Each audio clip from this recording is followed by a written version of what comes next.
মা বলতেন মেয়ের আসল গুরুত্ব তো বিয়ের পরেই।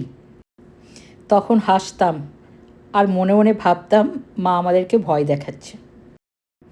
আর যখন নিজের রান্নাঘরে দাঁড়িয়ে দাঁড়িয়ে একে একে সব কাজ করি, তখন পেছন থেকে আওয়াজ দেওয়ার মতো কেউ থাকে না। কী রে, কী করছিস? কেন এত দেরি হলো কেন? রান্নাটা ঠিক করে করতে পারছিস তো? দেখ বেশি তেল দিয়ে ফেলিস না যেন। এখন এত প্রশ্ন করার মতো কেউ নেই।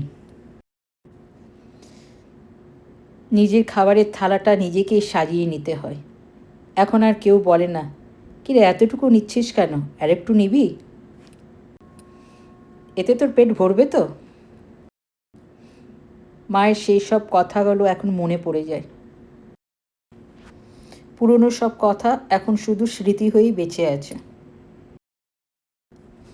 এখন বুঝি মা শুধু একটা সম্পর্ক নয়, মা একটা অভ্যাস, মা একটা ভালোবাসার জায়গা। যতদিন পাশে ছিল তখন কদর বুঝিনি, আর এখন যত দিন যায় তত মায়ের কথা খুব মনে পড়ে।